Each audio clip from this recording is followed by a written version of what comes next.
ओम शांति। तो आज एक बहुत अच्छा विषय पर चर्चा करेंगे। हमारी स्थिति बिगड़ती क्यों, हमारी क्यों स्थिति बिगड़ती है, वो स्थिति ना बिगड़े उसके कारण और उसका निवारण शॉर्ट में बताएंगे।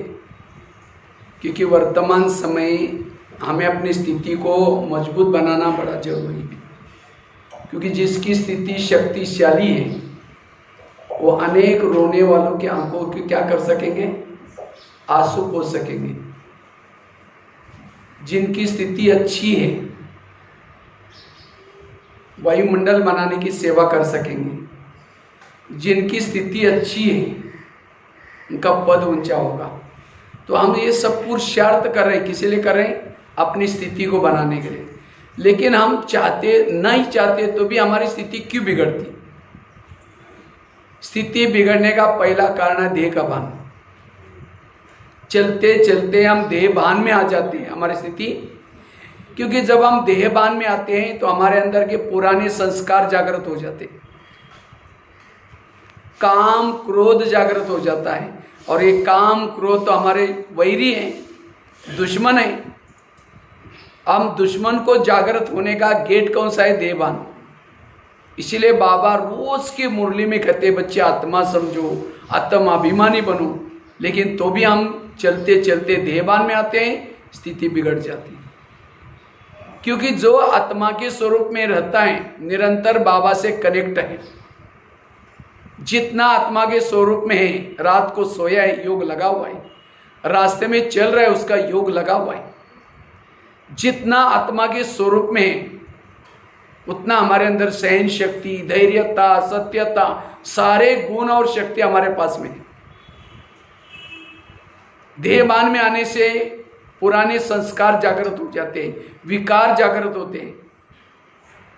जैसे राम रावण का युद्ध चलता है, राम रावण का एक सिर काटता है, फिर दूसरा काटता है, फिर तीसरा काटता है, सिर कट तो जाते हैं, दोबारा जुड़ जाते हैं।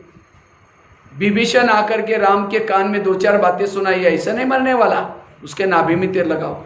और जब नाभि में तीर लगा रावण क्या हो गया, मर गया। इसी तरह हम भी रावण को मारने में लगे। कोई 2 साल से कोई ये गला काट दिया, कोई संस्कार खत्म किया, फिर दोबारा जुड़ जाते। क्यों? देह बांध के नाभि में तीर नहीं लगाते। जब तक देही अभिमानी नहीं बनेंगे ये विकारों के गले नहीं कटेंगे। इसीलिए बाबा कहते बच्चे अगर स्थिति को मजबूत बनाना चाहते हो आत्माभिमानी बनो, अशरीरी बनो। अशरीरी स्थिति वालों के पास कोई भी विकार टच नहीं कर सकता। सीता के सामने जब रावण आता है वो माची जला करके रखते, तिल्ली जला कर रखते, तिल्ली है, रावण उसको टच भी नहीं करता। इसी तरह मेरी भी यहाँ ब्रुकुटे में आत्मा की तिल्ली सदा जली रहे। जिस घर में लाइट होते हैं वहां भूत नहीं रहते। भूत कहाँ रहते हैं? अंधेरे में। जिस शरीर में आत्मा का भान नहीं है वहां विकारों के भूत रहते हैं, काम का भूत, क्रोध का भूत, लोभ का भूत। इसलिए आत्म अभिमानी बनने से ही स्थिति हमारी पावरफुल रहेगी, शक्तिशाली रहेगी। आत्म अभिमानी स्थिति वाला कहीं भी व्यक्ति के पर, वस्तु के ऊपर प्रभावित नहीं होगा। एक बाबा के सिवाय कहीं भी प्रभावित नहीं होगा। आत्म अभिमानी स्थिति में रहने से हमारे शरीर में अतीन्द्रिय सुख के वेव्स फैलते हैं, किरणें फैलते हैं, उसे अतीन्द्रिय सुख मिलता है और वो आत्मा कहीं भी प्रभावित नहीं होती। इसीलिए बाबा कहते हैं इस स्वरूप में टिके रहो, आप निरंतर योगी हैं। निरंतर बाबा आपके साथ में कंबाइंड है। इसीलिए आत्म अभिमानी बनने का पुरुषार्थ। दूसरी बात है स्थिति हमारी क्यों बिगड़ती है। स्थिति बिगड़ने का दूसरा कारण है व्यर्थ संकल्प। सारा दिन हमारे से न चाहते भी संकल्प निगेटिव चलेंगे और जिसके संकल्प निगेटिव चलते हैं, व्यर्थ चलते हैं, उसका मन भारी होता है और भारी मन ऊपर उड़ नहीं सकता। भारी मन ऊपर नहीं जाएगा। हमारे योग के साधन है मन और बुद्धि। वर्तमान समय माया जो अटैक कर रहे हैं ये दोनों चीजों के ऊपर अटैक करती है। ऐसे कोई सिचुएशन सामने लाएगी जिसका पे संकल्प चलते रहेंगे। अगर जिसके संकल्प चलते उसने ज्ञान को समझा ही नहीं, ड्रामा को समझा ही नहीं, कर्म गति को समझा नहीं, ब्रह्मा कुमार इसके टोटल ज्ञान का सारा है मन को चुप रखना। No question, no correction, no quotation, no opposition, मन चुप। और जिसका मन चुप है उसकी अवस्था पावरफुल है, वो है तीव्र पुरुषार्थी। तीव्र पुरुषार्थी मतलब ऐसा नहीं कि रात को 2 बजे उठा, मौनी बाबा बना, किसी से बात नहीं किया, घंटों तक योग लगाया, वो तीव्र पुरुषार्थ नहीं है। और कोई व्यक्ति दौड़ा फिर वापिस आए, फिर दौड़ा फिर वापिस आए, फिर दौड़ा, कहाँ जाएगा? वही के वही रहेगा जहाँ से निकला है। इसी तरह मैंने मौनी बाबा बनकर के 2-3 दिन रहा, लेकिन अंदर से नेगेटिव संकल्प चल रहे, वो जितना दौड़ा उतना वापिस। इसलिए मन को चुप रखना यह है तीव्र पुरुषार्थ। जिसके व्यर्थ संकल्प चलते हैं उनकी स्थिति बिगड़ जाती है। इसलिए मन को हमेशा चुप रखना। ड्रामा का ज्ञान, कर्मों का ज्ञान, जो वाचार, ये सारा ज्ञान है मन को चुप रखना। क्योंकि जिसके मन में निगेटिव विचार चलते हैं उसके बुद्धि के ऊपर एक प्रकार की धूल आती है, और धूल वाले बुद्धि में ना परमधाम दिखता है ना परमात्मा दिखता है। योग में बैठेंगे सारा दिन व्यर्थ सोचेंगे, योग में बैठेंगे शुरू करके मैं आत्मा हूँ, शांत स्वरूप, फिर कहेंगे मेरे को उन्होंने क्यों बोला, फिर कहेंगे छोड़ो कोई बात नहीं मैं आत्मा हूँ, फिर कहेंगे 15 दिन पहले भी तो बोला था, फिर कहेंगे ठीक है मैं आत्मा हूँ, फिर कहेंगे सबके बीच में क्यों बोला।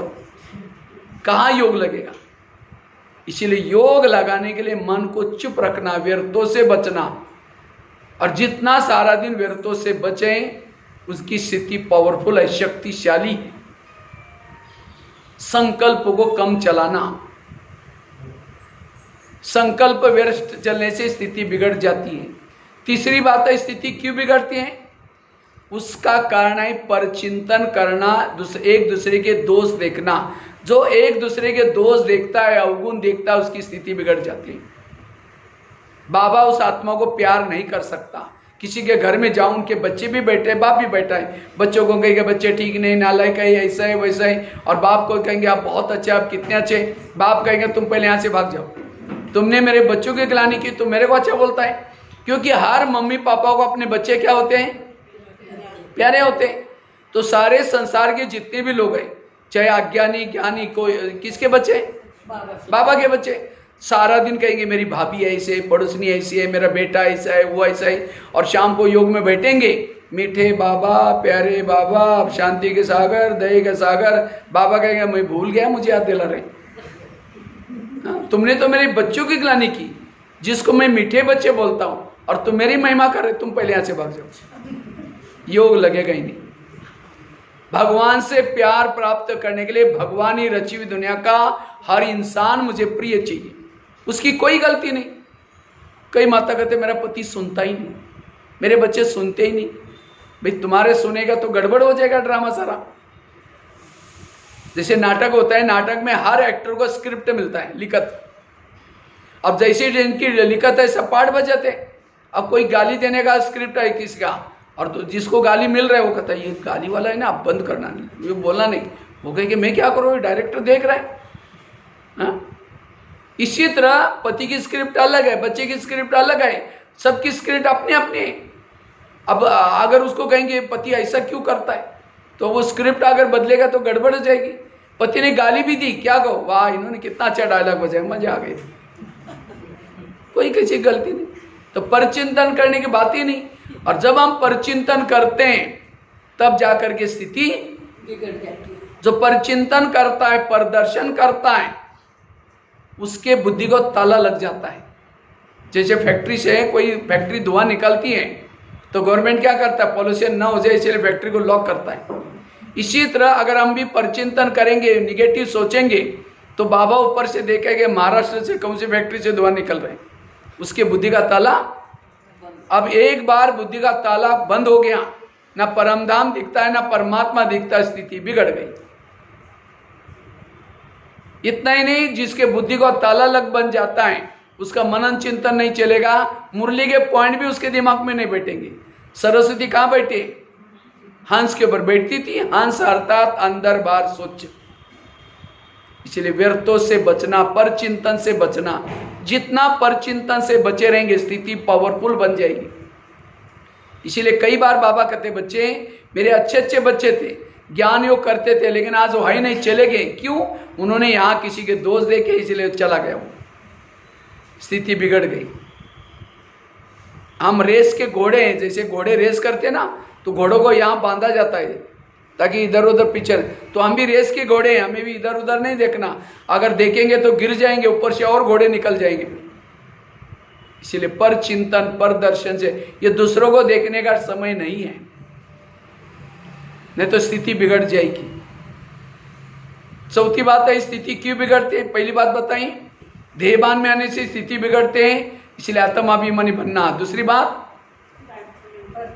वेरा संकल्प करने से, वेरा सोचने से स्थिति बिगड़ जाती है, इसलिए मन को चुप रखना। तीसरी बात बताई, परचिंतन करने से स्थिति बिगड़ जाती है। चौथी बात है, जब हम श्रीमत का उल्लंघन कर लेते हैं तब स्थिति बिगड़ जाती है। जैसे कोई भी माँ बच्चों को प्यार करते हैं, कब करते हैं? जब वो बच्चा, माँ क्या करते, बच्चों को जल्दी उठाएगी, अच्छे कपड़े पहनाएंगी, कई डायरेक्शन देते हैं, देखो बेटा कपड़े गंदे नहीं करना, पढ़ना, लड़ना नहीं, झगड़ना नहीं। और बच्चा जाता है, लड़ता है, झगड़ता है, कपड़े गंदे करके आता है, और शाम को आकर के मम्मी मम्मी करता है, मम्मी किचन से देखती है, मैंने जो उसको कहा वो करके आया, नहीं करके बोले तुम चिल्लाते मैं आई को। अच्छा जाएगी, जाकर 2 थप्पड़ लगा देंगे, क्योंकि तुमको मैंने कितना बताया था, तुम गंदा हो गया है। अगर वही बच्चा माँ ने जो कहा वो करके आता तो माँ उसको प्यार करती, खिलाती। इसी तरह बाबा भी हमारी माँ है, रोज सवेरे जल्दी उठाते हैं, फरिश्ता ड्रेस पहनाते हैं, कितने डायरेक्शन देते हैं, मुरली और कुछ नहीं। मम्मी ने क्या करने के बोला और क्या मना किया उसको, हम क्या करते, बाहर जाकर के सारा उल्टा करके आते। शाम को जब आएंगे, जैसे बच्चा शाम को आता है मम्मी मम्मी करता है, हम भी शाम को आएंगे, योग में बैठेंगे, बाबा बाबा करेंगे। जैसे मम्मी किचन से खिड़की से देखते हैं, बाबा भी परमधाम के खिड़की से देखता है, मैंने जो उसको कहा वो करके आया ना, क्या क्या तुम चिल्लाते मैं आई ठीक हूँ। फिर कहते बाबा प्यार ही नहीं करता, योग में अनुभव नहीं, क्यों नहीं होता? प्यार दोनों तरफ से होता है। इसलिए अगर मेरी स्थिति बिगड़ रही है, इसका मतलब मैंने कोई ना कोई ईश्वरीय नियम और मर्यादा का उल्लंघन किया है। इसलिए जो बाबा कहता है उसको करके आना, इससे आपकी स्थिति पावरफुल बन जाएगी। सीता कमजोर क्यों बनी? सीता ने क्या किया? श्रीमत में मनमत मिक्स किया। ये मेरा ये साधु है, अगर इसको भिक्षा नहीं देंगे नाराज हो जाएगा, श्राप देगा। ये क्या मिलाया श्रीमत में? मनमत। फिर साधु उठाकर उसको, इसी तरह हम भी क्या कहते हैं, और ये 10 साल के बाद इनके घर में आए, अगर इनका खाना नहीं खाएंगे नाराज हो जाएगा, हाँ दुखी हो जाएंगे, बात नहीं करेंगे। उनको राजी करने के लिए हमने नियम को, इसीलिए जो भी मुझे ईश्वरीय नियम है उसका पालन करना है, तो स्थिति हमारी पावरफुल बन जाएगी, शक्तिशाली बन जाएगी। स्थिति को पावरफुल बनाने का आधार है श्रीमत का पालन। 5वीं बात है, स्थिति क्यों बिगड़ते हैं? जब हम विधि से योग नहीं लगाते हैं। योग तो लगाते हैं लेकिन विधि से नहीं लगाते, स्थिति बिगड़ जाती है। इसलिए योग को विधि से लगाओ। आजकल मोबाइल को चार्ज करते, कैसे करते? मोबाइल को कहीं रोड पर डाल दो, चार्ज होगा? होगा, वहां बिजली का कनेक्शन चाहिए। इसी तरह हमारी भी आत्मा रूपी बैटरियों को चार्ज करने के लिए बाबा ने जगह जगह पर प्लग के पॉइंट बनाए हैं। सेंटर क्या है? हाँ, यहाँ तो पुणे में बहुत सारे प्लग के पॉइंट बना कर रखे। ये सेंटर है प्लग का पॉइंट। हमें अपने मोबाइल को, शरीर को दिन में एक बार क्या करना है? प्लग के पास अर्थात सेंटर पर लाना है। और केवल प्लग के पास मोबाइल को लाने से भी नहीं चलेगा, रात भर प्लग के पास रखा, तारे डाली नहीं, चार्ज नहीं होगा। तारे भी डालनी पड़ती है। अच्छा, एक तार डाली दूसरी बार है तो भी नहीं चलेगा। इसी तरह हमने भी शरीर को लेकर के क्लास में ला करके पटकाया, लेकिन मन बुद्धि नीचे ही भटक रहे, चार्ज नहीं होगी। अच्छा, एक तार डाली, मन लगाए, बुद्धि नहीं लगे तो भी नहीं चलेगा, दोनों भी तारे लगाओ। अच्छा, दोनों तारे डाली लेकिन बाजू का बटन रात भर बंद है तो भी चार्जिंग नहीं होगा। इसी तरह हम यहाँ करके बैठे हैं लेकिन स्मृति का स्विच ऑफ है, कुछ डव करके बैठे हैं बस ऐसे। जितना कहाँ आए हैं, किसके सामने आए, क्या से क्या बाबा बना रहे, स्मृति का स्विच चालू करो। अच्छा, तारे डाली, स्विच भी चालू किया, लेकिन कभी तार प्लग में डाल रहे, फिर निकाल रहे, डाल रहे, निकाल रहे, तो क्या हो जाएगा? चार्ज ही नहीं होगा। इसी तरह हम भी क्या करते हैं, समझे कोई माता योग लगाने के लिए आ रहे हैं, आते आते रास्ते में देखा कि बहुत अच्छा सब्जी वाला जा रहा है, पीछे सोचेगा आज इतनी अच्छी सब्जी है, चलो शाम को इसकी सब्जी बनाते। पहले सोचेंगे जाकर योग करेंगे, मुरली सुनेंगे, जाते समय लेके जाएंगे, यहाँ करके बैठे, लाल लाइट चल रहा है, गीत बज रहा है, शुरू करेंगे मैं आत्मा हूँ, शांत स्वरूप हूँ, शक्ति स्वरूप हूँ। फिर सोचे यार झोला थैला तो लाए नहीं, सब्जी कैसे लेके जाए, तार प्लग से निकल गई। फिर कहेंगे ठीक है मैं आत्मा हूँ, उसके बाद जब प्लास्टिक का झोला तो होगा ही, उसमें लेके जाएंगे मैं आत्मा हूँ, शांत स्वरूप। फिर सोचेंगे गैस के ऊपर जो दूध रखा था गर्म करने के लिए, उसको बंद किया था, यहाँ आने के चक्कर में ऐसा कम किया था क्या, उसको गैस ही दिखाई पड़ रहा है सामने। आंखें तो फोटो को देख रहे, गीत कान से सुन रहे, लेकिन बुद्धि रूपी आंख वो गैस को देख रहे। फिर कहेंगे ठीक है कोई बुझा देगा, मैं आत्मा हूँ, शांत स्वरूप हूँ। फिर सोचा यार घर में तो मेहमान आने वाला था, मैंने सोचा था उनके लिए पूरन पोली बनाए, लेकिन चने की दाल तो है ही नहीं, चलो छोड़ो कुछ और बना देंगे, मैं आत्मा हूँ, शांत स्वरूप। लाल लाइट की सफेद लाइट, योग का टाइम, सामने वाला बैठने वाला सोचा वाह इन्होंने आधा घंटा योग किया, लेकिन इनका योग कहाँ लगाए, वो पूरन पोली वाला योग या सब्जी वाला योग, बाबा वाला योग। अगर ऐसा योग करेंगे तो सारा दिन आपकी अवस्था, गुस्सा आएगा, पुराने संस्कार जागृत होंगे। फिर कहते हैं पता नहीं हम योग भी करते हैं, सब कुछ करते हैं, वो योग विधि से नहीं कर रहे। इसलिए विधि पूर्वक योग लगाओ, अवस्था अच्छी बन जाएगी। कई कहते हैं हम योग में बैठते तो मेरी आत्मा परम धाम जाती नहीं, योग में कभी आत्मा परम धाम में नहीं जाती। अब मोबाइल को चार्जिंग में लगाया, दोनों तारे डाली, स्विच चालू किया, जैसा मोबाइल चार्जिंग चालू हो गया, प्लग वो क्या बैटरी निकल करके प्लग में घुसने के लिए गई। मोबाइल के समय, चार्जिंग के समय बैटरी कहाँ है, मोबाइल में रहती है, तो कौन गया तारे। इसीलिए हमारी मन बुद्धि जाती है। नहीं तो कई बार हम लोग ऐसे ऐसे आजकल वीडियो देखते हैं यूट्यूब में या कहीं पीसापान टीवी में, योगी बैठा है, बैठते ही यहाँ से एक बिंदी निकली, ऊँ करके घूम करके ऊपर गई, परमात्मा के में टच हो गया। हमारे तो कुछ निकलते नहीं, तब हमें लगता है मेरा योगी नहीं लगता। योग में मन बुद्धि जाती है बाबा में, इसलिए विधि पूर्वक योग लगाना, इससे अवस्था पावरफुल बन जाएगी। और रोज का 2-3 घंटे का योग चाहिए हमारा, बैठ करके 2-3 घंटे का योग चाहिए। अमृत वाला 1 घंटा, क्लास के पहले आधा घंटा, रात को सोने से पहले ट्रैफिक कंट्रोल, और तब जाकर की स्थिति पावरफुल बन जाएगी। छठी बात है, स्थिति क्यों बिगड़ जाते हैं, कभी कभी हम पुराने संस्कारों के वश हो जाते हैं, स्थिति बिगड़ जाती। हर एक के अंदर कोई ना कोई पुराने संस्कार छिपे हुए, हमारे अभी भी हमारे संस्कार नहीं बदले, और जब चलते चलते उस संस्कार के वश हो जाती, स्थिति बिगड़ जाती है। किसी के अंदर काम का संस्कार है, किसी के अंदर क्रोध का संस्कार है, और जब उस संस्कार को कुछ ना कुछ वायुमंडल मिल जाता है, संस्कार जागृत हो गया, स्थिति बिगड़ी, जितनी कमाई की चट हो गई। इसलिए चेक करो, मेरा और कोई पुरुषार्थ नहीं, मेरी जो कमजोरी है उसको मुझे खत्म करना। जैसे डिस्पेंसरी में जाते हैं, दवाई क्या मांगते हैं, कहते हैं आपके पास जितनी भी टैबलेट है एक ले दो, दे दो मुझे सैंपल के रूप में, अब लेके आकर के खा लो, क्या हो जाएगा, उल्टा रिएक्शन हो जाएगा। तो फार्मेसी से या जो भी ये दवाई का दुकान है उसमें से क्या मांगते हैं, आपके जो आपको सिर दर्द है कहेंगे सिर दर्द की टैबलेट चाहिए, पेट दर्द। इसी तरह मुरली भी एक डिस्पेंसरी है जिसके अंदर काम, क्रोध, लोभ सारे टैबलेट्स हैं। हमें वही पॉइंट कैच करने जो मेरे प्रॉब्लम्स है।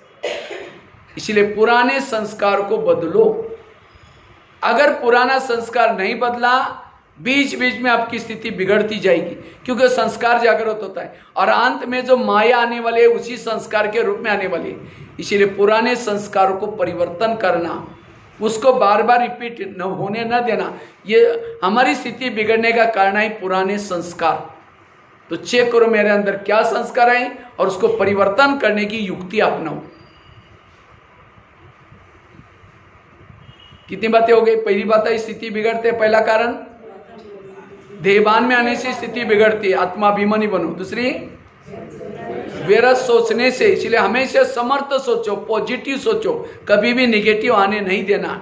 तीसरी बात बताई, परचिंतन करने से स्थिति बिगड़ती है, इसलिए हमेशा हमें सोचिंतन करना है, हर एक के गुण देखना है, अच्छी देखने। अगर कोई किसी की व्यर्थ बातें सुनाता, हाथ जोड़ो, प्लीज ऐसी फालतू बातें हमको नहीं सुनाई करो। नहीं तो हम क्या करते, अच्छा और क्या हुआ, उठ के बेचारे बैठो ना, क्या हुआ। अगर परचिंतन करेंगे स्थिति बिगड़ जाएगी। चौथी बात बताई, स्थिति बिगड़ने का कारण है हम कोई ना कोई नियमों का उल्लंघन कर लेते हैं, और जब नियमों का उल्लंघन होता है तब स्थिति बिगड़ जाती है। पांचवी बात, विधि पूर्वक योग न करने से हमारी स्थिति बिगड़ जाती है। इसलिए योग करते समय बुद्धि हमारा कैमरा है, मन हमारी टीवी है। जैसे कैमरे के सामने जो चित्र दिखता है वही टीवी में आता है, बुद्धि जिसको देखते हैं वही मन में थॉट चलता है। अगर मन में आपको कोई किसी व्यक्ति के बारे में, कोई कारोबार के बारे में संकल्प चल रहा है, मेरा बुद्धि वही लगा हुआ है। बुद्धि गाय है, मन उसका बछड़ा है, जहाँ बछड़ा गाय जाएगी बछड़ा पीछे जाता है। इसीलिए पहले बुद्धि को लगाओ, विधि पूर्वक योग लगाना। छठी बात है, स्थिति क्यों बिगड़ते हैं? पुराने संस्कार के वश होने से स्थिति बिगड़ जाती है। इसीलिए उस मेरे बीमारी क्या है, मेरे संस्कार क्या है, उसको परिवर्तन करने के लिए हमें अव्यक्त वाणियों से कुछ निकालो पॉइंट्स, कुछ हमें वही क्लासेस, जैसे बच्चे ट्यूशन लगाते हैं, कौन सा लगाते हैं? जो सब्जेक्ट कच्चा है, हमें भी यूट्यूब में वगैरह क्लासेस सुनने, वही सुनो जो हमारी कमजोरी है। ऐसा नहीं कि जो भी सामने है क्लासेस सुनते रहो। मुरली में भी अव्यक्त मुरलियाँ मुझे लगता है 1969 से लेकर के 2017 तक बाबा की बहुत सारी मुरलियाँ चली, तो वही मुरलियों को निकाल करके पढ़ो जो आपकी कमजोरी है। किसी को प्रश्न भी पूछना है उसी संस्कार के बारे में पूछो। मुरली सुनते समय भी आज मेरे अंदर का जो दुश्मन संस्कार है कड़ा, उसके लिए क्या पॉइंट, उतना ही चाहिए। और जब उसका नॉलेजफुल बन जाएगी संस्कार बदलेगा। अन्यथा हमने महीना 15 दिन मेहनत करते हैं, उस संस्कार के वश हो जाते हैं कि कमाई चट हो जाती है। फिर हम क्या होते हैं, मम्मा मम्मा क्यों बनी? मम्मा एक गलती दोबारा नहीं करती थी। अभी हुआ ना मम्मा का महीना, मम्मा क्यों बनी? एक गलती। हम एक गलती दोबारा करते हैं, बार बार करते हैं, और इसीलिए स्थिति बिगड़ जाती है। और लास्ट की बात है, स्थिति क्यों बिगड़ते हैं? स्थिति बिगड़ने का कारण है जब हम इंद्रियों के वश हो जाते हैं, कोई ना कोई कर्मेंद्रिय के वश हो जाते हैं, स्थिति बिगड़ जाती है। इसलिए हमें क्या करना है, इंद्रियों को हमको चलाना है, न कि इंद्रिया हमको चलाए। सामने से कोई आता है, मन कहता है बेकार है, अच्छा नहीं है, आत्मा चुपचाप सुन रहे, तुरंत मन से बात करो, हे मन, जिसको भगवान कहता है मीठे बच्चे, और तुम उसके लिए बेकार बोल रहे हैं, खबरदार अगर तुमने मेरे आत्मा भाई के लिए ऐसा सोचा तो। इसी तरह हमें कर्मेंद्र के अधीन नहीं बनना। रोज चेक करो कि कौन सी कर्मेंद्र के अधीन हो जाते। कल उसके बारे में डिटेल सुनाया था, कैसा उसका दरबार लगा दो, कैसे। इसीलिए स्वराज्य अधिकारी बनो। नौका के ऊपर से, नौका पानी के ऊपर से जाएगी, पार कराएगी। नौका के अंदर पानी आएगा तो डुबा देगी। जो इंद्रियों को चलाता है वो पार हो जाता है, जिसको इंद्रियां चलाते हो डूब जाता है। इसीलिए स्वराज्य अधिकारी बन करके रहो, स्थिति पावरफुल बन जाएगी। इसलिए इंद्रियोजित बनना, और स्थिति को पावरफुल बनाने के लिए सवेरे सवेरे 3 चीजें करो। एक तो अमृतवेला का योग अच्छा करो, दूसरा क्लास के पहले आकर के आधा घंटा योग करो, और तीसरा रोज की मुरली ध्यान से सुनो। तो अमृतवेला कौन कौन करता है? हाथ खड़ा करो। अच्छा, सब लोग करते, बहुत अच्छा। इतना सा हाथ है, मुझे कुछ गड़बड़ वाला है। अगर अमृतवेला का चुपचाप आपका कोई वीडियो बनाया जाए चुपचाप, और उसी वीडियो को आपको 10 बजे दिखाई जाए, इस सवेरे का अमृतवेला का वीडियो, कह के मेरा है, मैंने ऐसा किया था, दीवार के सारे बैठे, मुंह खुला आंखें बंद है, 2 बार मच्छर अंदर भी गया और बाहर भी, पता भी नहीं चला। जो ऐसी अमृतवेला करते हैं उसकी स्थिति कैसी बनेगी? इसलिए अमृतवेला आंखें खोल करके बैठो। आप कोई मेहमान को घर में बुलाओ, मेहमान बहुत बड़ा है लेकिन आपका बहुत स्नेह प्यार है उनसे, इसीलिए वो 10 काम छोड़ दे, आपके फोन करते हो 10 काम छोड़ दे आपके पास आया। लेकिन जैसे घर के पास आया, अंदर कुंडी लगा करके सो जाओ, वो बेल बजा रहे, घंटी बजा रहे, दरवाजे नहीं खोलो, उनको कैसा लगेगा? अरे कैसे लोग आए, मैं 10 काम छोड़ के आ रहा हूँ, इन्होंने दरवाजे बंद किया, वो अंदर ही है, चला जाएगा। फिर फोन करो, क्या बात आप आए नहीं? कह मैं आया था, बेल बजाई थी, घंटी बजाई थी, आपने दरवाजा नहीं खोला, आप अंदर ही थे। नहीं प्लीज आओ, जरूर आओ। फिर वापिस आधे रास्ते से आ गया, फिर कुंडी लगाए, फिर सो गए, फिर बेल बजा रहे, दरवाजा नहीं खोलो। अब फिर तीसरी बार फोन करो, कहेगा कभी नहीं आऊँगा। इसी तरह अमृतवेला उठेंगे, बाबा को कहेंगे मीठे बाबा, प्यारे बाबा, आप आ जाओ, हम आपसे बातें करनी है। अब उसको तो निमंत्रण दिया, दरवाजे खिड़की तेरे द्वार खड़ा भगवान भगत भर ले, भगत तुम शांति हो गया। इसलिए आंखें खोल करके बैठो, और केवल खोल के भी नहीं, हाँ। और कोई मेहमान घर में बैठा उसके चेहरे की तरफ देखते रहो, वो कहेगा फोन क्यों किया था, हाँ? इसी तरह कई क्या करेंगे, अमृत वाला उठेंगे, बाबा के फोटो की तरफ देखते रहेंगे, फिर घड़ी में देंगे आप कब तक देख रहे हैं आप शाम। अब कोई घर में मेहमान है उसके चेहरे की तरफ देखो, घड़ी की तरफ देखो, को लगेगा ये क्या, आप इनको कहीं जाना है, शायद में आने का कारण डिस्टर्ब हो गया। कई बार जब मैं क्लास कराता ना, कई माताएं धीरे से ऐसी करती है, मैं समझ गया इनका कोटा पूरा हो गया, अब इनको जाना है। अब सुना करके उनके बुद्धि में बैठने वाला तो है ही नहीं। इसलिए लगन में मगन होकर के आंखें खोल करके बैठो। कई तो क्या करेंगे, मैं आत्मा हूँ, शांत स्वरूप हूँ, शक्ति स्वरूप, अब जा रही चांद सूरज तारांगन के पार, वहां से टक करके, हाँ, तारांगन के पार जाकर झुटका ले दीजिए, हड्डी गुड्डी टूट जाएगी। इसलिए अमृत वाला अच्छी तरह करना। और दूसरा, क्लास के पहले आकर के आधा घंटा का योग करना। आजकल कई मैं देखता हूँ क्लास के पहले कोई आता ही, सीधा मुरली सुनने के समय भागे भयेंगे। जो क्लास के पहले योग नहीं करता वो मुरली उसके कोई काम के नहीं। ये कोई महाराज जी के सत्संग नहीं है जो सुन के जाओ काम पूरा हो जाएगा। अगर वो योग नहीं करता वो मुरली कोई का काम के नहीं। अब खेती का काम करने वाले कोई जानते होंगे, खेती का काम बीज बोने के पहले क्या करते हैं, हल चलाते हैं, खेती को तैयार करते हैं, फिर बाद में बीज बोते हैं। इसी तरह ज्ञान का बीज बोने से पहले हमें क्या करना है, आधा घंटा योग करके अपनी बुद्धि को तैयार करना है, फिर बाद में बीज डालना है, तब वो उगेगा। और सारा दिन भी इसको स्मृति का पानी दो, बीच बीच में आज की मीठे बच्चे में क्या बोला था, आज वरदान क्या बोला था, बीच बीच में पानी दो, तब उगेगा। इसीलिए क्लास के पहले हर एक को, क्लास कितना बजे चलते हैं यहाँ, 7:30। योग कितना बजे चलता है, 7 बजे। पहुंचते कितने हैं, 7:30 तक पहुंचेंगे। अभी हम स्कूल में गए थे, एक टीचर डंडे लेकर के खड़े थे बाहर, वो जो बच्चे प्रेयर से लास्ट में उनको बाहर खड़ा कर दिया। वो तो पाई पैसे की स्कूल आया, लेकिन आपका तो, हमारा भी प्रिंसिपल डंडा लेकर के खड़ा रहता है लेकिन दिखता नहीं है। वो सब पिटाई करेगा धर्मराजपुरी में, कहेगा तुम देखो उस समय तुम लेट आते, सारा वीडियो दिखाएगा। कोई उस समय योग चल रहा है, कोई नाड़ा बांध रहा है, कोई हाथ में रखा है, कोई रिक्शा में बैठ रहा है। उसी समय हमें यहाँ 7:30 बजे से पहले पहुँचना है। इसलिए आधा, उसके लिए कोई बहाना नहीं बनाओ। बच्चे स्कूल में जाते हैं, ये करते, वो सारे बहाने हमारे। इसलिए आपकी लगन चाहिए मुझे, आप लोग की रेस लगाओ एक, ठीक है, रेस लगाओ। कौन सी, एक रजिस्टर रखो नीचे, ये घड़ी लगा दो, जो आएगा उस समय अपने रजिस्टर में लिख करके आओ कितना बजे पहुंचे थे। और अभी तो जुलाई महीना चालू हुआ है, जुलाई से लेकर के दिवाली तक, जो दिवाली के समय तक जो 7 बजे से पहले आएगा फर्स्ट नंबर, 7:15 बजे तक आएगा सेकंड नंबर, 7:30 तक आएगा थर्ड नंबर, उसके बाद कोई गिनती नहीं। जो 7 बजे से पहले आएगा दिवाली के समय उनका सम्मान करना है। पसंद है सबको? कौन कौन भाग लेंगे, हाथ खड़ा करो। अरे 7 बजे से पहले तक कौन कौन आएंगे, कोई हाथ ही नहीं खड़ा कर, सभी आएंगे। अब देखना भाई, रजिस्टर चालू करना। क्योंकि मुझे लगता है मुरली अगर सुनो ना 25 मिनट में मुरली पूरी हो जाती। जरूरी है योग की।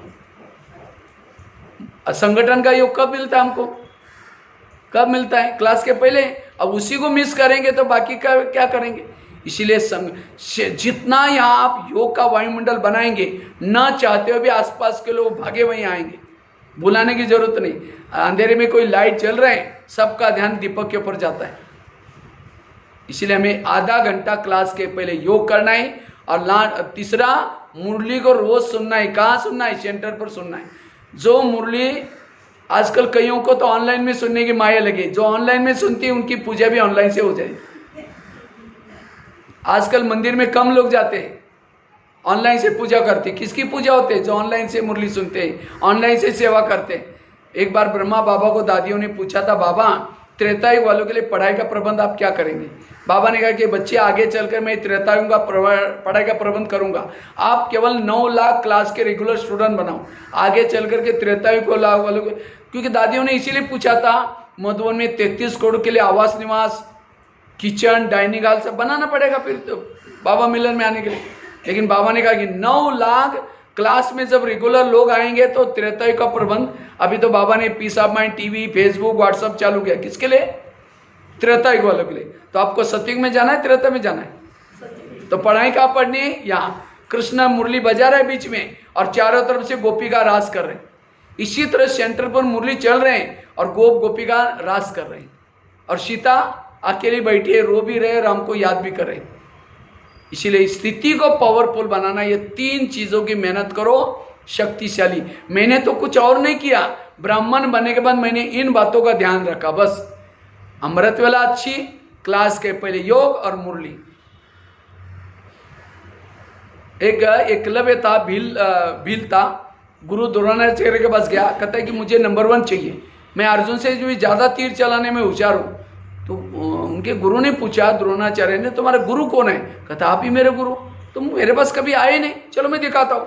जंगल में लेके गया, एक पुतला दिखाया, पुतले के सामने बैठ करके सिखाओ।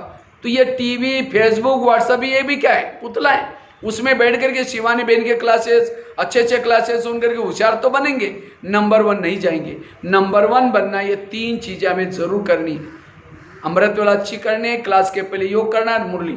जो ब्राह्मण ये 3 चीजें करता, उनकी स्थिति शक्तिशाली। सारा दिन चाहे कितने भी विघ्न आए, कोई भी समस्या आए, अगर ये 3 चीजें अच्छे है, वो कर्म योगी है, वो निरंतर योगी है। ये 3 चीजें करनी है।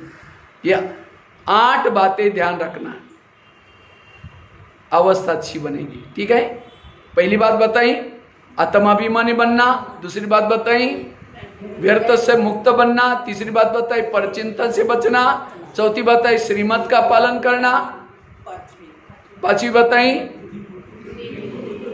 विधि पर योग करना, छठी बताई पुराने संस्कार को परिवर्तन करना, और सातवीं बताई ये 3 चीजें। ये 3 चीजें, उसका एक छोटी सी एग्जांपल आपको देता हूं। 1-2 महिलाएं थी, एक महिला रहती थी 2 मंजिल पर, दूसरी रहती थी नीचे। तो 2 मंजिल वाली रोज अपने घर की खिड़की से पड़ोसी के छत पर देखती है, तो छत पर वो कपड़े सुखाते, उसके कपड़े देख करके पति को बुलाते, कहते इसको कोई अक्ल नहीं, कितने गंदे कपड़े, कितने मैले, जाओ पूछ के आओ। पति कुछ नहीं बोलता, रोज बुला करके कहते जाओ पूछ के आओ। एक दिन जब उसने उसी खिड़की से देखा तो पड़ोसी के कपड़े अच्छे दिखने लगे, फिर पति को बुलाया, कहते आज इसको कैसे अक्ल आ गई, कितना अच्छा धुला गया, जाओ पूछ के आओ। पति धीरे से मुस्कुराता और कहता है आज सवेरे सवेरे मैंने अपने घर की खिड़की के कांच साफ किए, उनके कांच गंदे थे इसलिए कपड़े। इसी तरह हर इंसान अच्छा है, हर व्यक्ति अच्छे है, लेकिन हमें गलत क्यों दिखता है? क्योंकि हमारे कांच गंदे हैं, हमारी बुद्धि रूपी नेत्र गंदा है। क्यों? हमने ये 3 चीजें, खिड़की गंदी है। खिड़की साफ कब होगी? जब अमृत वेला अच्छी करेंगे, क्लास के पहले योग करेंगे, मुरली सुनेंगे, उसकी खिड़की स्वच्छ, उसको कुछ भी विघ्न अनुभव नहीं होंगे, वो सदा शक्तिशाली है, व्यर्थों से मुक्त है। तो कौन कौन खिड़की साफ करता? हाथ खड़ा करो। ऐसे खिड़की मतलब घर की नहीं। कई बार अभी मैं नेपाल में गया था तो 3 दिन की भट्टी थी। पहली दिन मैंने बात सुनाई, दूसरे दिन 2-4 माता आई नहीं, तीसरी दिन आई। बहनों ने कहा रे कल क्यों नहीं आए थे? कहा कि परसों भैया ने कहा ना खिड़कियां साफ करना, इसीलिए नहीं आए थे। मैंने कोई घर की खिड़की नहीं बोली थी। कभी कभी हम ज्ञान को उल्टा कर लेते हैं। एक भाई ज्ञान में चलता था 1 साल से, एक बार होटल में जाता है, समोसा मांगा था, समोसा जानते हैं ना? हाँ। मैदे को बेल करके मसाला भरते, तो 1 किलो समोसा मंगाया, मैदे का छिलका ऊपर का फेंकता है और मसाला खाता है। तो मैनेजर ने बोला तुम मैदा पसंद नहीं करते हो? कहा पसंद तो करता हूँ, लेकिन आजकल ब्रह्मा कुमारी आश्रम में जाता हूँ। उन्होंने कहा कि बाहर का नहीं खाना, इसलिए बाहर का निकल करके अंदर का खा रहा हूँ। बाहर का मतलब दूसरे का हाथ का बना हुआ, इसीलिए होटल पर बोर्ड लिखा है होटल, हो सके तो यहाँ से टल। तो कभी कभी हम भी ज्ञान को भी क्या करते हैं, कभी कभी समझो पति पत्नी ज्ञान में चल रहे हैं, मुरली का टाइम हो गया तो पत्नी पति को क्या कहते हैं, भाई जी जल्दी क्लास में चलो मुरली पूरी हो जाएगी। अब कोई पड़ोसी नहीं सुन रहे, अरे ये तो अपने पति को भाई जी बोलते हैं। कभी जाकर के आप ज्ञान सुना, हमारा ज्ञान बहुत अच्छा है, आजकल दुनिया विनाश होने वाले, सत्युग आने वाले, भगवान आए, उनको आपका व्यवहार सब कुछ अच्छा लग रहा है, लेकिन उसी दिन की बात सुन ली थी, तब से बुद्धि में डाला अगर हम इनके ज्ञान में चलेंगे, जैसे इन्होंने पति को भाई जी बना, हमको भी बनाना पड़ेगा, इसलिए कभी नहीं आएंगे। तो ये डिसरिस हो गई। बाबा का भाव है भाई भाई की दृष्टि बनाओ, कहाँ कुछ। इसलिए कभी कभी हम ज्ञान को भी क्या करते हैं, उल्टा कर लेते हैं। हाँ, भक्ति मार्ग में भक्ति कोई गलत नहीं। भक्ति में कहते हैं दिवाली मनाओ तो लक्ष्मी घर में आएगी, तो दिवाली मनाने के लिए क्या किया, साफ सफाई किया। और क्या करते हैं, दीपक जलाते हैं, आकाश दीपक लगाते हैं। तो दीपक लगाने से लक्ष्मी कैसी आएगी, लक्ष्मी का आह्वान है उल्लू, जिसको मराठी में गुबड़ बोलते हैं, उसको लाइट में दिखता ही नहीं। फिर फटाखा बजाएंगे, उल्लू घबरा करके कहीं और चला जाएगा। तो कौन सा दीपक, आत्मा का दीपक जलाओ। इसीलिए रोज अपने खिड़की को क्या करो, ये 3 चीजें पावरफुल बनाओ, स्थिति शक्तिशाली है। ठीक है, ओम शांति।